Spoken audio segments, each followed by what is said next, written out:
Hi friends, welcome to our channel. இன்னைக்கு நாம பார்க்க போற ரெசிபி எல்லாத்துக்குமே பிடிச்ச எண்ணெய் கத்திரிக்காய் குழம்பு. வாங்க எப்படி பண்றதுங்கறத இந்த வீடியோல பார்க்கலாம்.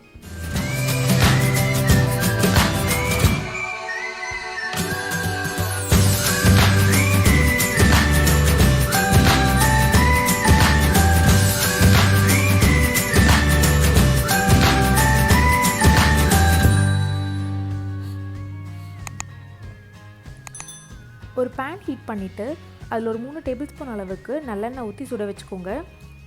எண்ணெய் சூடானதுக்கு அப்புறமா கத்திரிக்காய் இந்த மாதிரி 4ஆ ஸ்லிட் பண்ணி வச்சுக்கோங்க. ஸ்லிட் பண்ணி உள்ள ஆட் பண்ணிக்கோங்க. கத்திரிக்காய் நல்லா எண்ணெயில் நம்ம வறுத்து எடுத்துக்கலாம். இந்த ரெசிபி நல்லெண்ணெயில் பண்ணினா தான் ரொம்ப நல்லாயிருக்கும். நம்ம இன்றைக்கி 2 பேர் சாப்பிட்ற அளவுக்கான குழம்பு பண்ண போகிறோம்.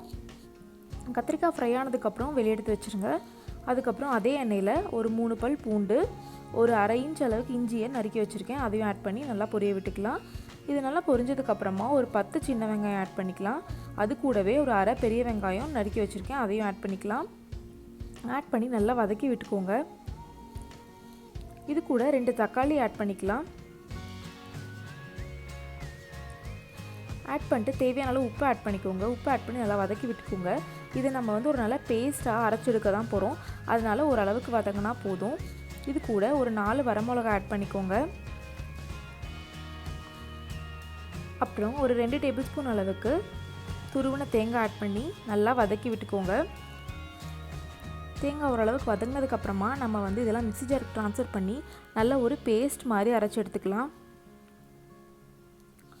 ஒரு பேன் ஹீட் பண்ணிவிட்டு ஒரு 3 டேபிள் ஸ்பூன் அளவுக்கு நல்லெண்ணெய் ஊற்றி சுட வச்சுக்கோங்க. அதில் கொஞ்சம் கடுகு, கொஞ்சமாக வெந்தயம் ஆட் பண்ணி பொரிய விட்டுக்கோங்க. வெந்தயம் நிறைய ஆட் பண்ணிடாதீங்க. ஒரு 1/4 டீஸ்பூன் அளவுக்கு ஆட் பண்ணால் போதும். அப்புறம் கருவேப்பிலை, 2 வரமிளகா ஆட் பண்ணி நல்லா பொரிய விட்டுக்கோங்க. அதுக்கப்புறம் அரைச்சி வச்சுருக்க பேஸ்ட்டை உள்ள ஆட் பண்ணிவிட்டு தேவையான அளவு தண்ணி ஆட் பண்ணி நல்லா மிக்ஸ் பண்ணி விட்டுக்கோங்க. அதுக்கப்புறம் ஒரு 2 டேபிள் ஸ்பூன் அளவுக்கு மிளகாத்தூள், 1 டேபிள் ஸ்பூன் அளவு கொத்தமல்லி தூள் ஆட் பண்ணி நல்லா கலந்து விட்டுக்கோங்க. இந்த மிக்சர் எல்லாமே நல்லா ஒரு பச்சை வாசம் போகிற அளவுக்கு நம்ம ஒரு மூடி போட்டு கொதிக்க வச்சுக்கலாம். 5 மினிட்ஸ் கொதிக்க வச்சுக்கோங்க. அதுக்கப்புறமா நான் ஒரு நெல்லிக்காய் சைஸ் புளியை கரைச்சி வச்சுருக்கேன். அதை நம்ம உள்ளே ஆட் பண்ணிக்கலாம். உள்ளே ஆட் பண்ணிட்டு குழம்பு எந்த கன்சிஸ்டன்சி வேணுமோ அந்த அளவுக்கு தண்ணி ஊற்றிக்கோங்க. தண்ணி ஊற்றி நல்லா கலக்கி விட்டுக்கோங்க. தேவையான உப்பு ஆட் பண்ணிட்டு குழம்பு நல்லா கொதிக்க விடுங்க. அதுலேருந்து எண்ணெய் பிரிஞ்சு வர அளவுக்கு.